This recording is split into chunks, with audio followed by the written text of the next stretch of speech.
오늘은 하나님의 성품, 하나님의 성격, 하나님의 캐릭터, 그 중에서 지난번에는 공유할 수 없는 하나님만이 갖는 신만이, 오직 신만이 이렇다라는 성격을 다뤘고, 오늘은 그래도 우리가 하나님의 형상으로 지어졌다 이렇게 얘기할 때 하나님을 닮았다, 인간이 하나님을 닮았기 때문에 다른 어떤 생명체보다 귀중한 존재다, 그렇게 이해할 수 있는, 하나님을 닮은 성격이자 공유적인 그런 속성에 대해서 이야기를 해보도록 하겠습니다.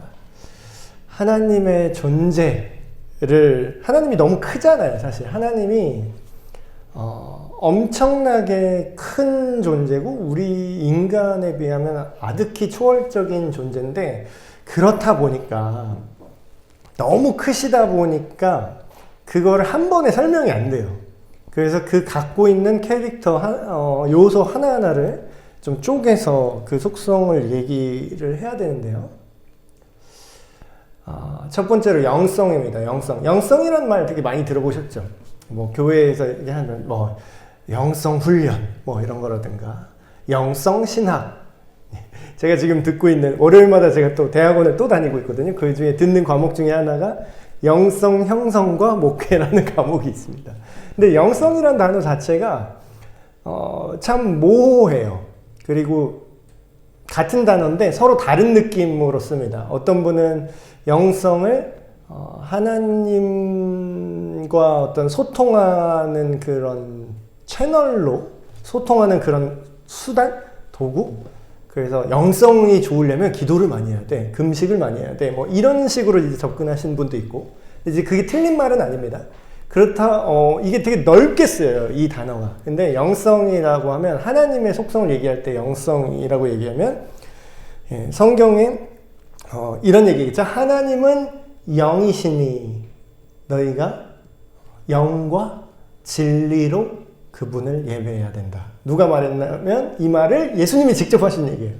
그러니까 하나님이신 그분께서 인간으로 오셔서 인간한테 인간 말로 설명을 해주신 거예요.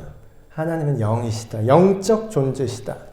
그래서 이 영적 존재라는 게 무슨 느낌이냐면, 하나님은 물리적으로 존재하는 그런 상태가 아니라는 거죠. 물리적으로. 그러니까 우리가 인간이기 때문에 다른 존재를 인간 입장에서 얘기를 하잖아요. 예를 들면 다른 생명체들 이렇게 보면은 괜히 말도 못하는 그 강아지나 고양이 이렇게 데려다 놓고 그랬어 막 그래서 인간처럼 얘네가 생각하고 마치 대화하는 것처럼 우리가 그렇게 인형 갖고 놀 때도 그렇게 논다라는 거예요. 근데 그런 것처럼 하나님도 뭔가 인간 같을 거다 라고 이제 생각을, 신도 뭔가 인간 같을 거다라는 그런 착각들을 많이 해요. 근데 하나님은 육신으로 존재하지 않으시죠. 근데 이렇게 얘기하면은 어떤 분은 좀 이상하게 생각을 하세요. 그럼 예수님은 뭐예요? 하나님이 인간의 몸을 입고 오셨잖아요. 근데 원래 하나님은 물리적인 거 안으로, 물리적이게 존재하는 분이 아니에요. 오히려 그 반대죠. 물리적인 걸 만들 수 있는 분이죠. 그러니까 이런 육체나 이런 것들이 존재하지 않고, 예수님을 좀 곤란하게 하려고 질문을 날카로운 질문을 던지잖아요. 너희가 죽은 다음에는 그러면은 우리가 하늘에서 결혼을 하나요? 천국에서 우리 결혼해요? 안 해요? 그런 거 물어보잖아요. 그럼 여기는 우리나라 관습에는 형이 이제 돌아가시면 형수님이 그 당시에는 여자는 경제 활동을 못했습니다. 그럼 굶어 죽는 거예요. 그래서 고아와 과부를 돌아보라 이런 얘기가 나오는데, 그럼 형수님을 이제 봉양하기 위해서 그 동생이 남편처럼 들어가서 사는 그런 문화가 있었다라는 거죠. 근데 또 둘째 형이 죽었네. 그럼 또 그 셋째가 또 부인으로 맞고 그러면 나중에 죽은 다음에 천국 가서 어떻게 돼요? 그 인간 생각으로 질문한 거죠. 인간 같은 개념으로 하나님의 나라를 이해한 거예요. 그때 예수님이 뭐라고 대답하냐면, 너희가 하나님도 모르고 성경도 몰라서 그렇게 생각을 하는데, 하나님 나라에는 시집가고 장가가는 개념이 없다. 그리고 육체로서 남자와 여자가 한 몸을 이루는 개념이잖아요. 결혼이라는 개념이. 근데 하나님 나라에는 육체로, 물론 육체의 부활이 있지만 그런 느낌으로 살지 않는다라는 거죠. 영적인 세상. 그래서 피조물처럼 물질적 요소로 하나님이 구성되어 있지 않는 거예요. 그러니까 누가 그런 얘기하죠. 신은 피를 흘리지 않는다. 신은 피를 흘리지 않는다. 기본적으로 그게 맞는 말이에요. 근데 그 반대가 가능하긴 해요. 신이 일부러 피 흘리게 올 수는 있죠. 신이 인간으로 만들었다면 신이 인간의 육체 형태를 만들 수는 있어요. 자기가. 그래서 그렇게 오신 게 예수님이죠. 하지만 근본적으로 하나님이 영적인 존재라는 건 이런 물질적으로, 물리적으로 존재하지 않는다. 그리고 그렇다고 해서 단순한 에너지도 아니죠. 어떤 사람은 뭐 눈에 안 보이는 에너지 뭐 이렇게 신을 그렇게 오해하는 분도 있습니다. 그렇지 않아요. 오히려 다른 모든 물질적 존재보다 우월한 존재. 그래서 하나님은 영의 상태로 존재하신다. 그러니까 이게 무슨 뜻이냐면 하나님이 이러기 때문에 10계명에 보시면 2계명이 나오죠. 너희를 위하여. 여기서 중요해요. 너희를 위하여. 아까 뭐라 그랬죠? 예수님을 부를 때 호산나 할 때 어떻게 한다고요? 나를 위한 왕이 돼달라는 거야. 왕한테 나를 맞추는 게 아니라 나한테 도움을 주는 왕이 되기 위해서 호산나 했지. 나한테 도움 안 되니까 바로 십자가에 그냥 달아버리잖아요. 그러니까 이것도 마찬가지죠. 너희가 나를 믿는다고 하는데 너 자신을 위해서 새긴 형상을 만들지 마라. 이게 무슨 뜻이냐면 하나님은 그렇게 물질 안에 가둘 수 있는 존재가 아니라는 거예요. 나는 영적인 존재이기 때문에 동물 모양도 아니고 나를 어떻게 생겼을 거라고 추측조차 하지 마. 왜냐면 그거는 말이 안 되는 거니까. 그래서 그런 2계명도 그런 내용이 나오죠. 어떤 모습도 만들지 말아라. 근데 지금 약간 애매한 게 뭐 예수님의 어떤 그런 초상화 같은 게 되게 많긴 한데 사실 정확히 말하면요. 예수님이 어떻게 생겼는지는 아무도 몰라요. 그 당시에 예수님이 이 땅에 계셨을 당시에 사진 기술이나 영상 기술이 있었다면 참 좋았을 텐데. 그러면 또 그것대로 또 우상 숭배가 됐겠죠? 예수님이 이렇게 생겼으니까 혹시라도 뭐 비슷하게 생긴 사람 보면은 닮은 사람 있잖아요. 전 지구에 나 닮은 사람이 3명은 있대요. 근데 예수님 비슷하게 닮은 사람이 나와서 내가 예수하면 어떡해.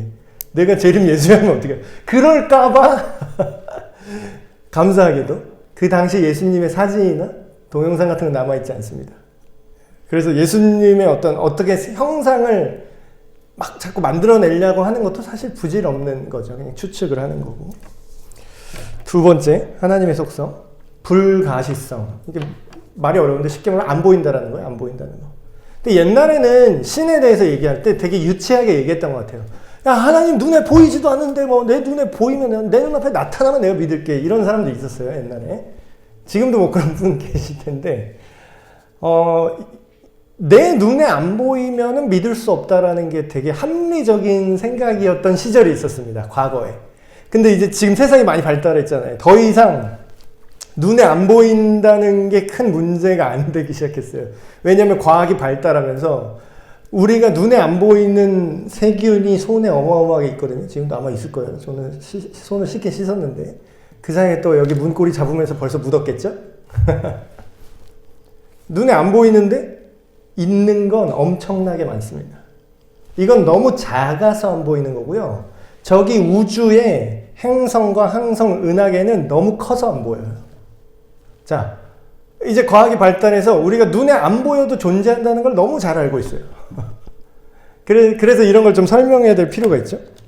그러니까 성경에 말하는 게 그냥 야, 안 보여도 그냥 믿어. 안 보여도 있을 거야. 이런 우기는 게 아니라 실제로 눈에 안 보이지만 있는 게 너무 흔해요. 이런 누가 와서 난 눈에 안 보여서 하나님 못 믿겠어 그러면은 참. 그래서 잘 얘기해 주시면 됩니다. 말씀에 이렇게 써있죠. 요한복음 1장 18절에 본래 하나님을 본 사람이 없을 때 눈으로 보이지 않는다라는 거예요. 근데 그게 안 보여 있는 게 없어서 안 보이는 게 아니라 너무 큰 나머지 다른 차원에 존재하기 때문에 보이지도 않는 거죠. 오직 그에게만 죽지 아니함이고 가까이 가지 못할 빛의 것이고 어떤 사람도 보지 못하였고 또 볼 수 없는 이시니 볼 수가 없다는 거예요. 존재적으로. 원래 그 하나님의 본체는. 근데 문제는 하나님이 전능하잖아요. 모든 게 가능하잖아요. 그러니까 원래는 볼 수가 없는데 하나님이 보여주고 싶으면 보여줄 수가 있어요. 하나님이 보여주고 싶으면. 자, 그러면 나타나 보시오. 내가 믿겠소. 이러면 이게 되게 건방진 거라고 제가 말씀드렸죠. 아니, 인간 대통령도 네가 오라고 해서 오지 않아요. 네가 뭔데 오라고 말해. 거의 하나님을 네가 하나님 내 눈에 보이면 내가 믿겠어. 이게 얼마나 건방진 얘기예요. 그러니까 그런 요구에는 하나님 응답을 안 하시죠. 하나님을 무가치하게 여기는 거니까. 근데 하나님께서 자기가 겸손하게 자기 존재를 보여줄 만한 사람한테는 보여주셨어요. 그게 성경이 나오죠. 예를 들면 아브라함한테 하나님이 나타나셨는데 실제 존재를 드러내시면 인간이 버티지를 못합니다. 마치 우리가 그러니까 예를 드는 거예요. 예를 들어서 설명하면 태양을 지금 해가 떠 있잖아요. 태양이 떠 있는데 그거를 우리가 생눈으로 이렇게 정확하게 그거를 이렇게 볼 수가 없어요. 하지 마십시오. 혹시 이 말 듣고 또 해보지 마세요. 이거는 눈 멉니다. 정확하게 태양을 아침에 정오에 딱 떠 있는 태양을 생눈으로 사람이 쳐다볼 수가 없어요. 그러면 그 빛이 우리 시신경을 망가뜨려서 눈이 멀어버립니다. 어때요? 하나님이 지은 수많은 것들 중에서 그냥 고작 하나, 태양. 그 고작 하나가 우리한테 너무 크지만 우리 지구를 존재하게 해주는 에너지원이니까. 근데 그 하나님 입장에서 보면 고작 그냥 태양 하나쯤? 근데 하나님이 지은 태양조차 못 쳐다보는 게 우리예요. 근데 하나님은 우리가 어떻게 봐? 그쵸? 논리적으로 지금 얘기를 하는 겁니다. 근데 하나님께서 그 성경에 보시면 그런 얘기하죠. 모세에게 나타나신 하나님, 아브라함에게 나타나신 하나님 이렇게 보면 너희가 나를 직접 볼 수는 없는데 내가 너를 내 손바닥으로 가린 다음에 내가 지나가서 뒷모습은 보여줄게. 이런 장면도 나와요. 그래서 정면으로 하나님을 보는 게 불가능하고 근데 신약에 와서는 하나님이 엄청난 일을 이루어주셨죠. 본래 하나님을 본 사람이 없을 때 아버지의 품속에 있는 독생하신 하나님이 나타내셨느니라. 요한복음에 나오죠. 존재로서 하나님을 볼 수는 없어요. 근데 인간의 몸을 입고 오신 예수님을 통해서 이게 얼마나 대단한 사건이냐면요. 신의 말을 우리가 못 알아듣잖아요. 근데 신이 인간의 말로 설명을 해줍니다. 이게 어마어마한 사건이에요. 성육신이라는 게. 예수님이 이 땅에 오셨다는 건 엄청난 혁명적인 사건입니다. 신의 의도를 인간이 못 알아듣잖아요. 근데 구약 선지자들이 말을 해놨거든요. 근데 해석을 못해. 이상하게 해석을 해. 못 알아들으니까 예수님이 와서 인간 말로 인간 글씨로 써갖고 알려줘요. 저자직강이죠. 어마어마한 겁니다. 그래서 우리는 하나님의 전 본질, 하나님의 본질 자체는 절대 볼 수 없음에도 불구하고 하나님 나라를 예수님을 통해서, 하나님의 말씀을 통해서 어렴풋하게 볼 수 있다. 불가시성. 그래서 마음이 청결한 자는 복이 있나니 그들이 하나님을 볼 것이며 라는 거. 그러니까 본다는 게 사실 눈으로, 생눈으로 이렇게 물체를 본다는 것만 생각하시는데 본다는 건 뭐냐면요. 그 존재를 파악하게 되는 겁니다. 우리가 왜 보죠? 눈으로 뭘 봐서 파악을 하는 거잖아요. 이게 여기 있구나. 아, 이게 딱딱하구나. 아, 이거는 이쯤에 있구나. 이거를 파악하는 거잖아요. 본다는 건. 근데 하나님을 본다는 거, 하나님이 어떤 존재인지 파악할 수 있게 된다는 거죠. 그리고 지적인 면이 있습니다. 지적인. 생각하는 거죠. 저는 이제 이런 거를 되게 강조하고 싶은데요. 기독교 신앙을 갖는 거. 그러니까 신앙을 갖는다라는 거를, 지성적인 거를 생각하는 거를 놔야 믿을 줄 아는 사람들이 의외로 많아요.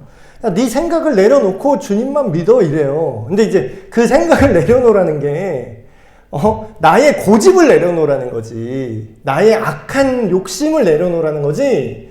정말로 예수님을 믿을 때는, 성경을 믿을 때는 생각을 안 해야 되는 줄 착각하는 분들이 있어요. 그러니까 이거를 유식한 말로 반지성주의라고 합니다. 반지성주의.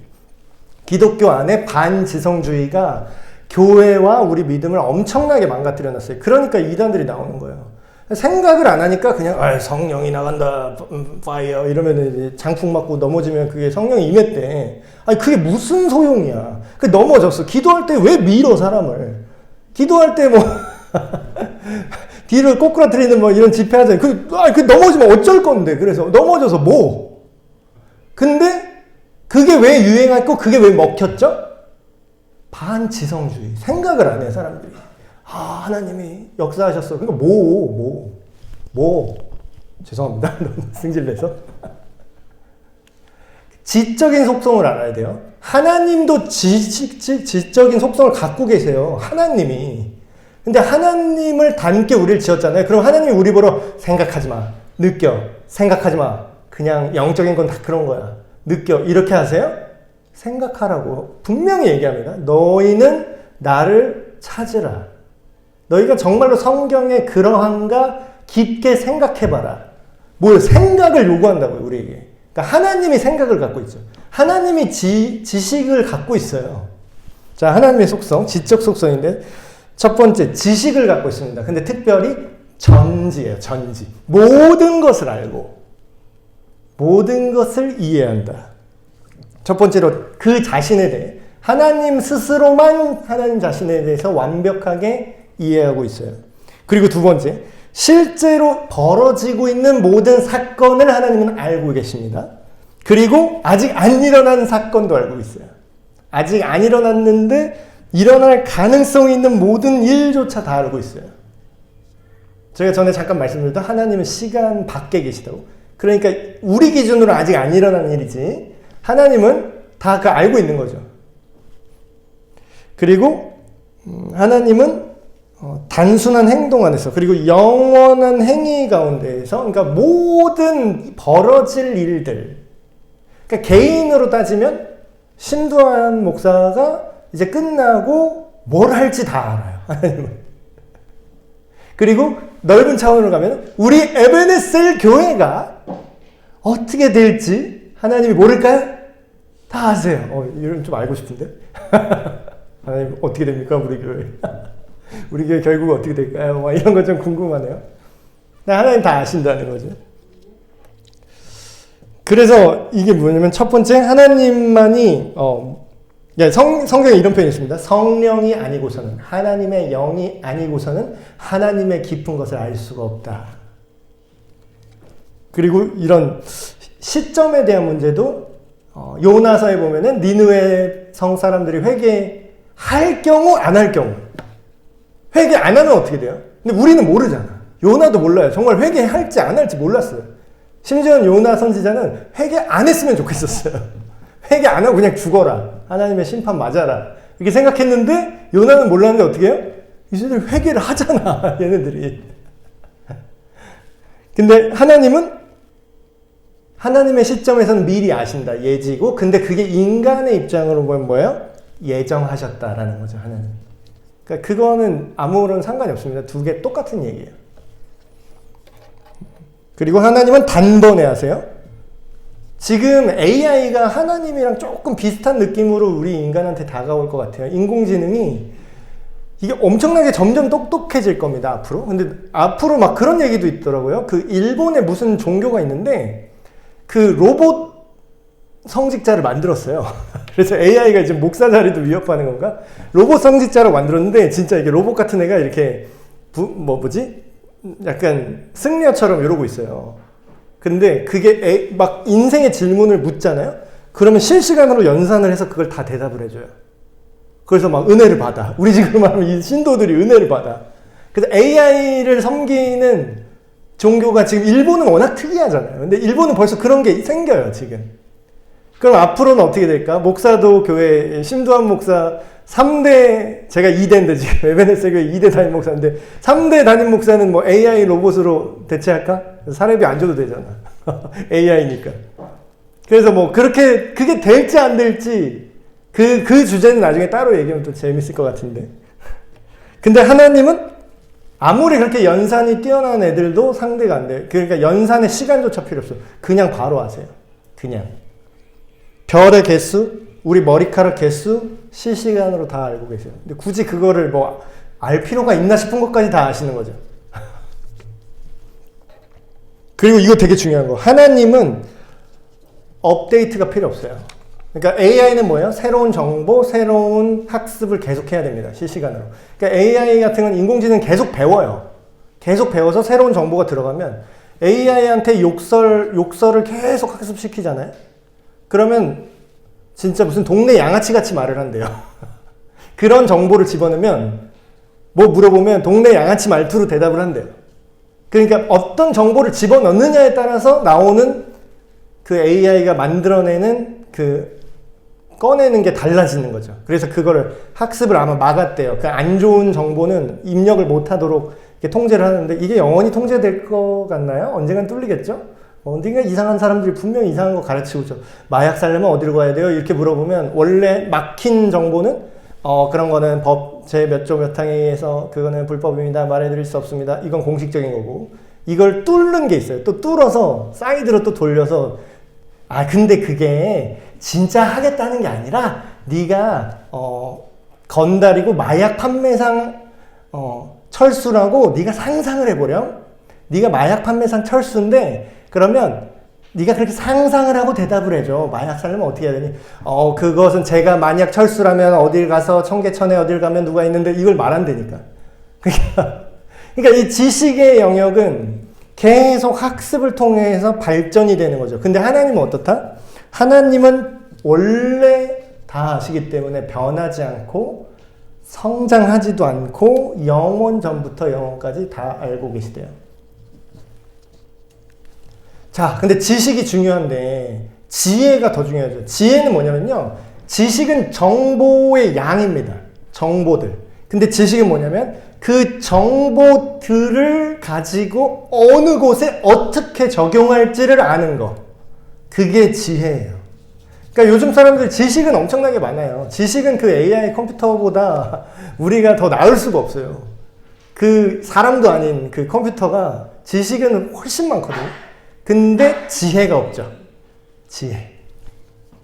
하나님의 지혜는 뭐냐면 모든 일이 가장 최선의 목적으로 최고의 목적으로 최고의 방법 가장 좋은 목적을 가장 좋은 방법으로 운영하신다는 거예요. 하나님이 지혜롭다라는 것. 그래서 예를 들면 이런 겁니다. 우리 인간은요, 사실 이 세상에 대해서 사실 잘 몰라요, 아직도. 모르는 게 더 많아. 모르는 게. 여러분 그거 아세요? 바다에 사는 생물 중에, 우리가 전체 생물 중에 우리 인간이 밝혀낸 게 몇 퍼센트 같으세요? 바다 전체가 쫙 있잖아요. 바다 깊이, 쭉 넓이랑 깊이가 있잖아요. 인간이 탐사한 부분이 3%인가 5%밖에 안 돼요. 그럼 나머지 바다의 95%는 아직도 모른다라는 거죠. 그러니까 사실 인간이 똑똑한 것 같아도 아직 한참 멀었거든요. 근데 예를 들면 이런 거예요. 우리가 최근에 발견해낸 사실이 있는데 꿀벌이 별거 아닌 것 같잖아요.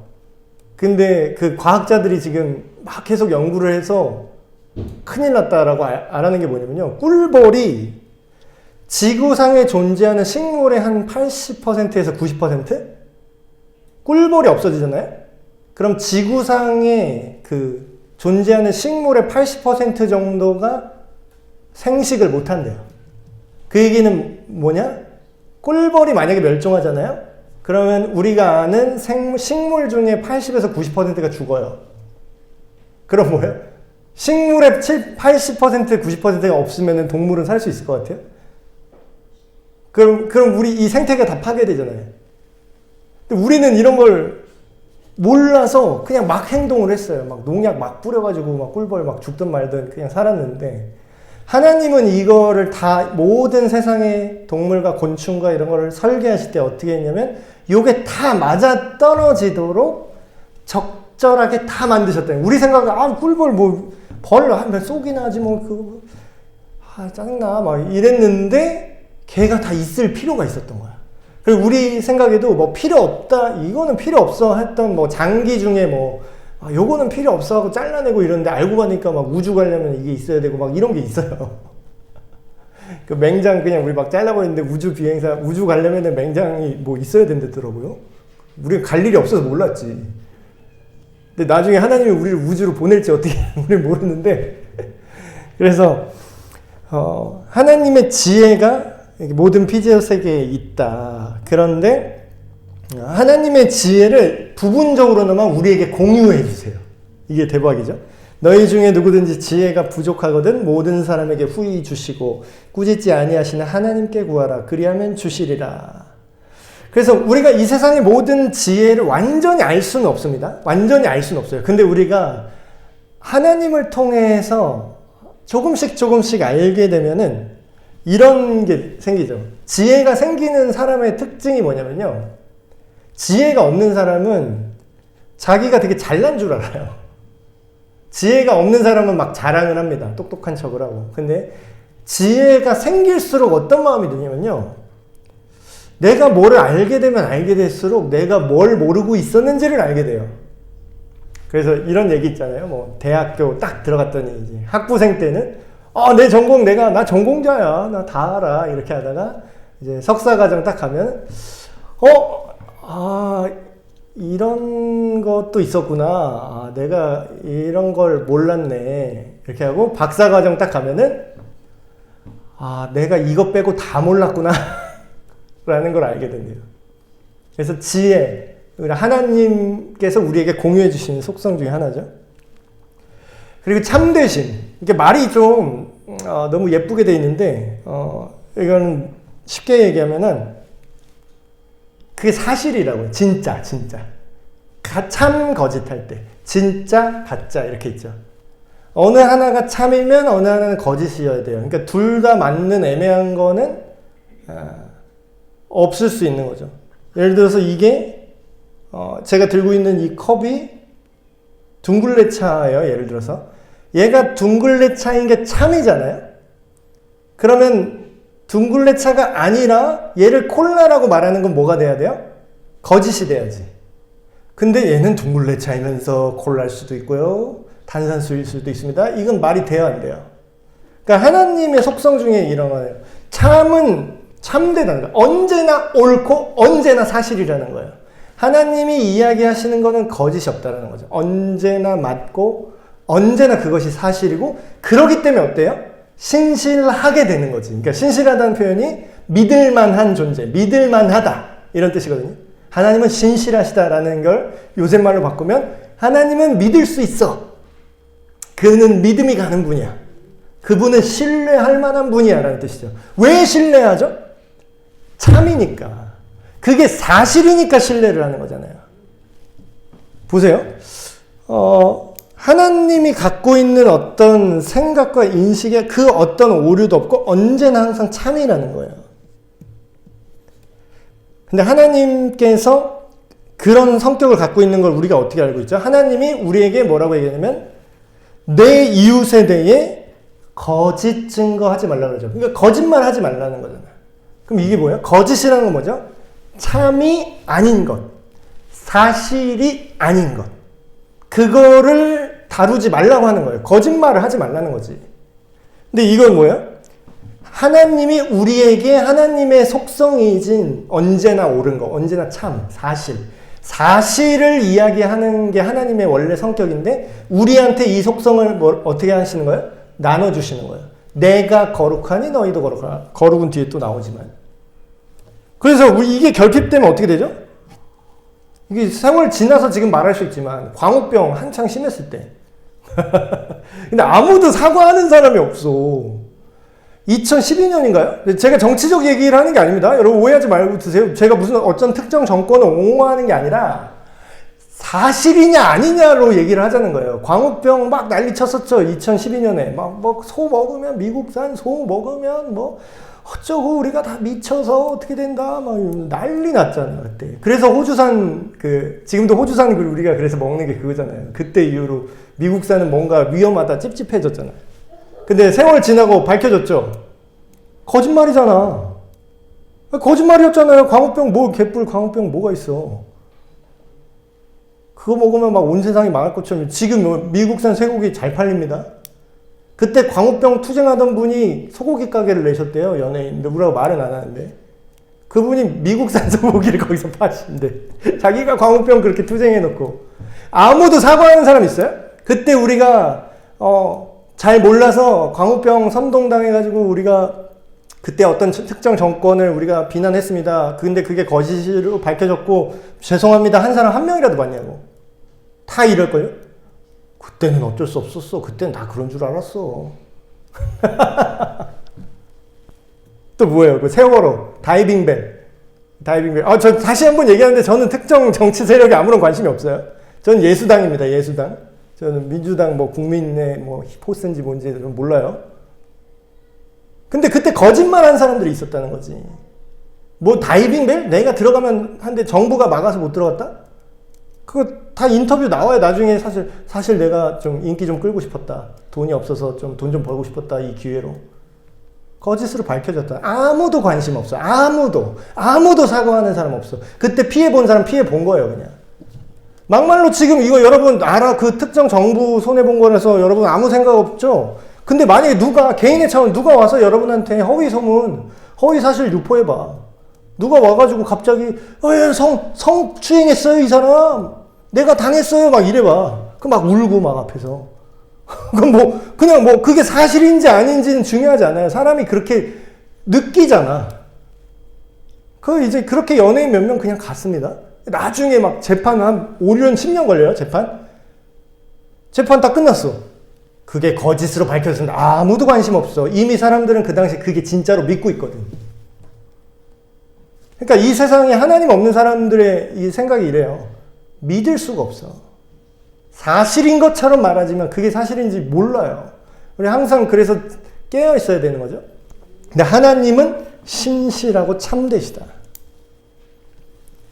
또 하나님의 도덕적인 속성. 선하심. 이게 어마어마한 거죠. 선하심. 하나님이 선하다는 건 뭐냐면요. 도덕적으로 악하지 않다라는 뜻도 있지만 이런 뜻도 있습니다. 선하다는 걸 영어로 굿이라고 하잖아요. 그래서 누구는 갓이 God인데 거기다 동그라미 하나 더 넣으면 굿이라고 이렇게 막 얘기를 하는데 선하다라는 건요. 좋다라는 뜻이기도 합니다. 좋다라는 게 뭐예요? 유용하다라는 거예요. 예를 들어서 제가 컵이 여기 있잖아요. 이 컵이 도덕적으로 선한지는 모르겠어요. 이게 도덕적으로 이건 선한 컵이면 악한 컵이 있나? 그 컵을 잡으면 갑자기 내 생각이 나빠지고 막 악한 영이 막 빙이 되는 그런 주술적인 컵이 있을지도 모르겠습니다. 그건 제가 모르니까. 근데 이 컵이 선하다고 하면은 좀 말이 이상하잖아요. 근데 이 컵을 제가 좋은 컵이다라고 얘기하면 어떤 느낌이죠? 원래 의도한 컵의 기능을 유용하게 잘 하는 컵이다라는 거죠. 물이 잘 담겨 있네. 빛깔이 좋은데? 원래 컵이 해야 될 기능을 잘하고 있어. 좋다라는 거예요. 근데 하나님이 이 세상을 지으실 때 뭐라고 그랬죠? 보시기에 심히 좋더라. 그건 선한 것도 있지만 유용하고 기능적으로 완벽하다라는 거예요. 여러분 그거 아세요? 지금 인간을 모든 로봇 기술이 막 발달해가지고 막 대단하다 막 그러는데 인간을 못 따라와요. 그 로봇이 지금 사족보행 로봇 지금 만들어가지고 그 강아지 마냥 이렇게 막 균형 잡고 이렇게 잡아뜨려도 이렇게 다시 일어나고 이런 로봇의 관절이 몇 개 들어가는지 아세요? 관절이? 그게 되게 많이 들어가야 되거든요. 모든 방향에서 모든 힘을 버텨야 돼요. 근데 인간은 이족인데 그게 가능해. 균형도 되게 잘 잡아. 심지어는 자가 수리도 해요. 밥만 먹여주면 영양분이나 밥만 먹여주면 좀 다치는 건 그냥 고쳐요. 자가 회복. 이런 로봇을 못 만듭니다. 아직도.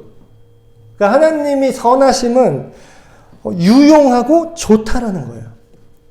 그래서 하나님의 선한 것은 곧 좋은 것이고 좋은 것은 뭐냐? 가치 있는 거라는 거예요. 그리고 가치 있다는 건 뭐냐? 인정받을 만한 것이라는 거죠. 선하다. 근데 하나님이 선하시대요.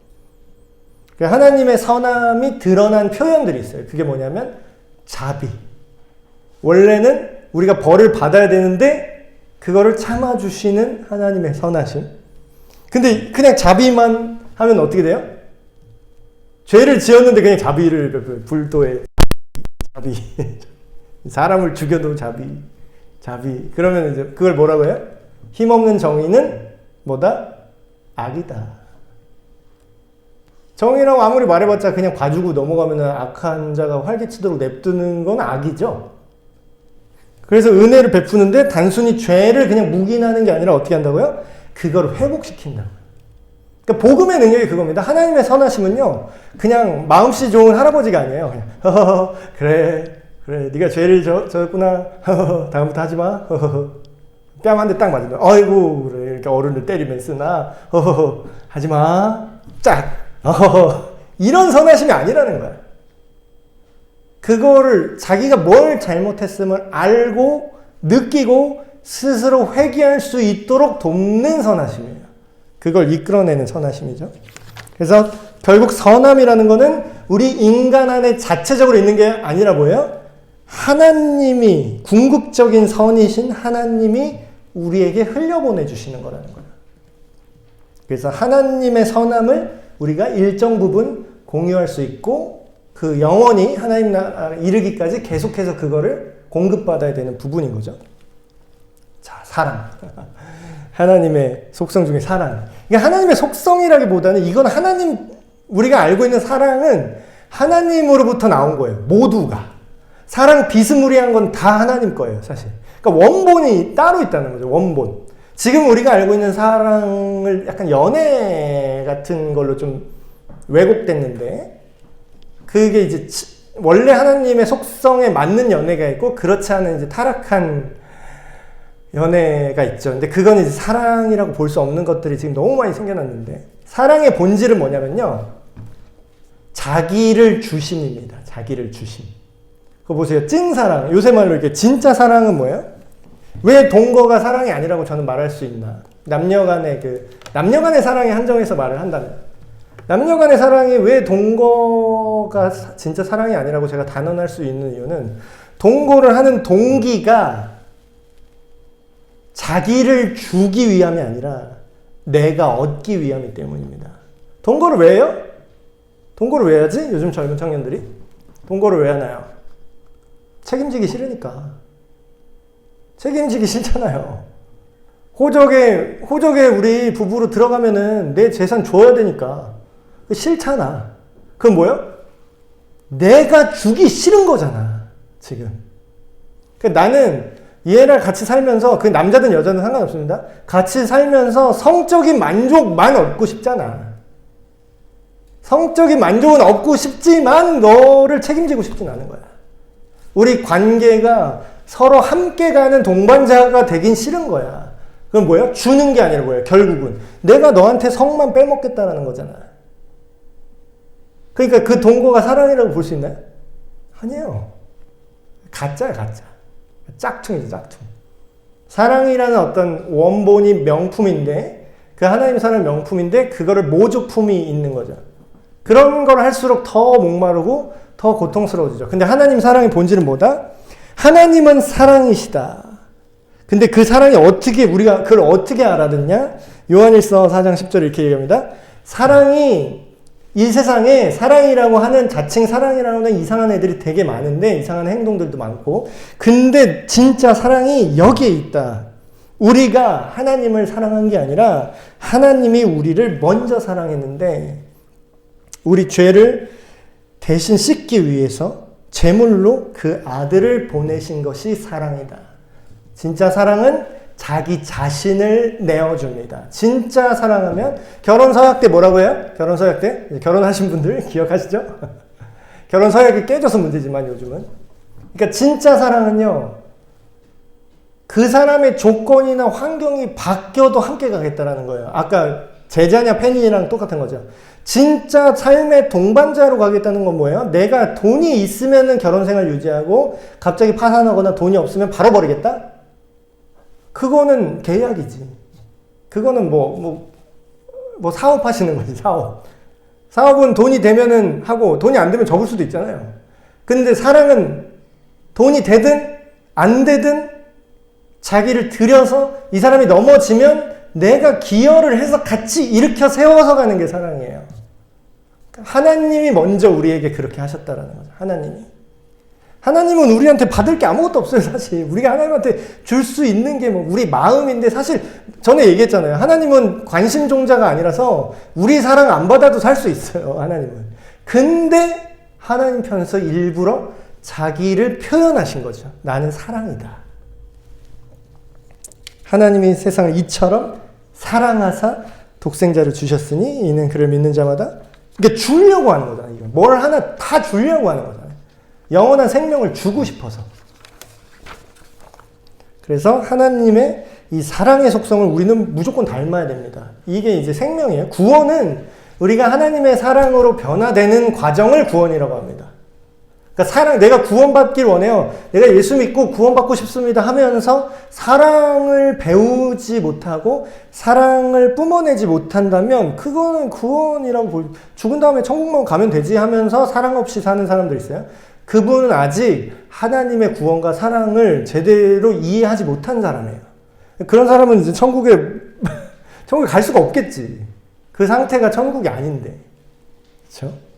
그래서 우리가 하나님을 사랑하고 또한 우리가 받은 하나님의 사랑을 그대로 다른 사람에게 나누어주고 우리가 하나님을 사랑하면 순종하는 거예요. 그러니까 순종을 해서 사랑하게 되는 게 아닙니다. 순서를 거꾸로 하면 안 돼요. 우리가 교회에다가 열심히 내면은 믿음이 생길 거야. 동의하기 어려워요. 그 반대가 맞죠. 믿음이 생겨야 창고 청소도 하고 교회를 사랑하니까 사랑하면 이게 보이더라고. 사랑은 관심이 또 사랑의 표현이라고 하죠. 사랑의 반대말은 미움이 아니라 무관심이라고 합니다. 무관심. 전에는 안 보였는데 사랑하게 되니까 막 보여. 여기 저기 지금 이게 뭐가 지금 떨어졌구나. 교회 뭐가 떨어졌구나. 이게 전에는 보이질 않았어요. 근데 이제 막 눈에 막 들어오더라고요. 그래서 전에 목사님이 막 담임 목사만 보이는 게 있어 막 그러신 분이 있는데 부목사 눈에는 절대 안 보일걸. 부목사는 그냥 시키는 거 하고 그냥 가면 퇴근하면 부목사지 이랬는데 담임 목사 돼야 보이는 게 있을걸. 근데 진짜 되니까 보이는 게 저기 샌 자국이 있구나. 저기 샌 자국이 있어. 저거 잘 올 여름에 비 오면 저거 안 새게 어떻게 해야 되나 뭐 생각이 들고 사랑하면은 보이기 시작해요. 그럼 어떻게 보여요? 내가 저거를 해서 내가 돈을 벌어야지 이런 생각이 드나요? 오히려 내 거를 들여서 저걸 고쳐야지 생각이 드나요? 하나님의 사랑. 네, 오늘 여기까지 얘기하는데 거룩하심.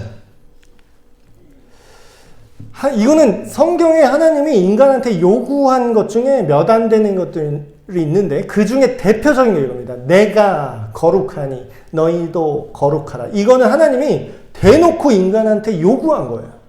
이렇게 해라. 근데 요구를 하는 게 명령이라고 하지만 하나님이 정말 그렇게 강압적으로 했으면 우린 옛날에 죽었겠죠. 근데 하나님이 강한 부탁을 하는 거지. 어떻게 보면. 명령은 안 들으면 죽여버리는 게 명령이잖아요. 근데 우리가 하나님의 명령이라고 편의상 말하지만 실제로 명령이었으면 어때요? 우린 다 죽었어 이미. 그럼 뭐예요? 하나님이 강력하게 사랑의 마음으로 우리한테 마치 부모가 자녀에게 너 이래야 된다라고 그게 강압적으로 부모가 영원히 애들 쫓아다니면서 애들 40살 먹었는데 계속 쫓아다니면서 그렇게 살면 안 돼 이렇게 할 수는 없잖아요. 결국은 그냥 자기 멋대로 하게 냅둘 수밖에 없는데 그럼에도 불구하고 하나님이 강하게 이야기하셨던 게 거룩함입니다. 거룩한 건 뭐냐면요. 아까 속성이랑 다 연결이 돼요. 거룩한 건 뭐냐? 관계적, 말이 좀 어렵게 돼 있는데 관계적 질, 도덕적 질 돼 있었는데 쉽게 얘기하면 이겁니다. 거룩함에 있어서 관계적 질이라는 건 뭐냐면요. 구분되는 거예요. 구분. 분리되어 있는 거예요. 근데 뭘로 분리되어 있냐? 악한 것으로부터 분리되는 거를 거룩이라고 합니다. 거룩. 그러니까 우리가 거룩에 대해서 정말 많이 오해를 해요. 목사님 거룩하지 못하게 왜 그러세요? 왜 거룩하지 못하게 왜 수련회 때 양말을 안 신으셨어요? 어떤 그 고딩 여자애가 나한테 얘기한 적 있다고 그랬잖아요. 그래서 내가 되물었어요. 그럼 양말 신으면 거룩하니? 약간 이런 느낌이지. 그러니까 도대체 뭐가 거룩이야? 뭔가 말 예쁘게 하고 주여 주여 아멘 이러면 할렐루야 이러면 거룩한 거예요? 무슨 뜻인지는 알고 그러는 거예요 지금? 할렐루야가 무슨 뜻인지는 알고 하는 건가? 그러니까 거룩에 대해서 우리가 오해하는 것들이 되게 많고 뭔가 종교 냄새 나고 뭔가 뭐 하나님 냄새 나는 거 뭔가 그 가운 뭐 하얗게 다음 주에 이제 가운 입고 나올 건데죠. 뭔가 가운 입고 여기 뭐 띠 멋있게 뭐 두르고 이렇게 나오면 뭔가 거룩해 보이고 그런 건 거룩이 아니에요. 그건 거룩이라고 볼 수 없습니다. 그건 하나의 틀이지 그 자체가 거룩한 건 아니에요. 그럼 거룩은 뭐냐? 악으로부터 분리되어 있는 상태입니다. 근데 악으로부터 분리라면 뭐가 악인지를 알아야 되잖아요. 그렇죠? 무엇이 선한 것인지 알아야 악이 뭔지를 알 거 아니에요. 그렇죠? 그래서 도덕적 질이라는 건 뭐냐면 선함이라는 겁니다. 선함. 아까. 그러니까 하나님의 선하심을 모르면 거룩할 수가 없어요. 왜냐면 선이 뭔지를 모르는데 어떻게 거룩해? 그래서 이런 얘기를 합니다. 선의 기준이 있어야 악을 알 수 있고 악이 뭔지를 알아야 그거로부터 우리가 분리될 수 있겠죠. 그러니까 우리가 근데 이런 얘기를 하면은 사람들이 이상한 얘기를 합니다. 분리주의자네. 분리주의자야. 다 같이 이렇게 좀 잘 지낼 수는 없어요? 기독교 왜 이렇게 유난을 떨어? 기독교만 그냥 종교 다 그냥 존중해줘 좀 그냥 같이 그냥 좋은 게 좋은 거지 이거 몰라? 꼭 그렇게 티를 내야 돼? 왜 니네만 오라? 니네만 거룩해? 니네만 선해? 이런 얘기 꼭 해요. 꼭 할 겁니다. 여러분 지인한테 예수님 전하면 분명히 얘기할 거예요. 그럼 너 지금 불교 무시해? 어떤 꼬마이가 그랬다는데? 우리 다른 쪽 부모님은 뭐 불교 신자인데 그러면 뭐 우리 뭐 할머니 무시하는 거예요? 뭐 잘 얘기해줘야 돼요. 얘기를 해줘야 돼요. 그러니까 우리가 싸우자라는 게 아니라 몰라서 그래. 몰라서. 잘 얘기를 해주면 되죠. 분리주의자가 되는 거예요, 우리가? 우리가 이 사회를 분열시키는 사람인가? 나중에 기독교가 핍박받을 때 안 봐도 비디오가 어떠한 제목으로 우리가 핍박당할지가 예상이 돼요. 뭐냐? 사회 무질서를 조장한다. 같이 잘 지낼 수 있는데 자꾸 분리시키려고 한다. 자, 보세요. 우리가 분리주의자입니까? 제가 예를 들어볼게요. 여러분, 대변으로부터 분리되고 싶지 않으세요? 여러분 앉아 계신 자리에 대변을 바짝 붙여드려요? 대변을? 뭐, 어떤 종류 원하세요? 뭐, 소똥? 개똥? 개똥 우리 집에 좀 나오는데. 강아지 키워서. 바짝 붙여드릴까? 옆에? 분리되고 싶어요? 분리되면 안 돼요? 개똥도 가까이 둬야 되나? 냄새나고 추악한 거. 여러분이 싫어하는 거 있잖아요. 막, 술 취해서 토하는 사람이 있는데 내 옆에 가까이 두고 여기다 토하라 그래? 여기다? 어때요? 우리 본능적으로 어떻게 하죠? 추악한 걸 보면 어떻게, 더러운 걸 보면 우리가 어떻게 해요? 본능적으로, 생물학적으로 그걸 느껴요. 떨어져야겠구나. 저 더러운 거를 막 죽은 동물 사체가 바닥에 있어요? 그 손으로 품어줘야 돼? 함께 해? 그 시체 끌어안고 이제 계속 같이 살까? 본능적으로 어떻게 해요? 그걸 멀리 가고 싶죠. 그러니까 우리 생물학적으로도 본능이 그걸 아는 거야. 더럽고 그것이 병이 있고 우리를 파괴할 수 있는 것은 멀리 해야 돼요.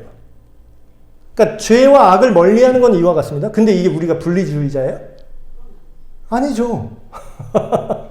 근데 이 세상은 이상하게 얘기를 한다니까요. 근데 정말 성경에 정확히 써있는 대로 얘기합니다. 그날에 말세의 때가 이르러 그들에게 사랑이 식어질 텐데, 아까 사랑은 하나님의 그 속성이죠. 그 선한 속성.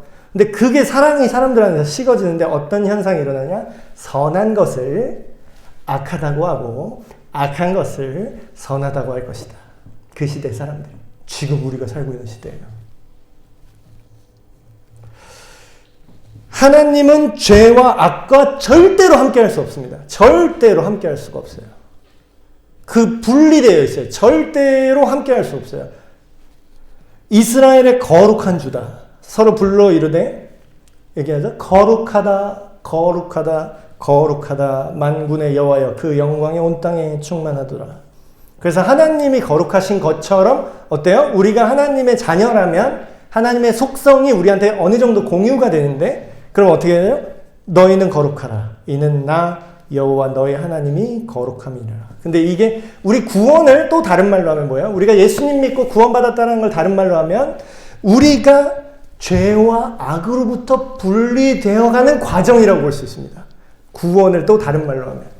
그러니까 내가 예수님 믿는데 죄를 막 먹고 마시면서 아우 좋아 어차피 용서 받은 거 크게 땡기고 어차피 예수님이 십자가에 대신 죽으셨댔어. 내가 아무리 죄를 싸질러도 어차피 구원이네. 이게 말이 돼요? 안 돼요? 이거는 용서가 뭔지를 모르는 사람이에요. 이런 사람은 천국 갈 것 같아요? 지옥 갈 것 같아요? 이미 지옥에서 살고 계십니다. 죄송하지만 이미 지옥에서 살고 계세요. 죄를 짓는 자마다 뭐라고요? 성경에? 죄를 짓는 자마다 죄의 노예다. 노예에게 자유가 있어요? 그게 무슨 천국이야? 죽은 다음에 천국 갈 수도 없고요? 그게 무슨 의미가 있어? 하나님을 싫어하는데 죽은 다음에 천국은 가고 싶어 해. 말이 안 되는 거예요. 모순이야, 모순.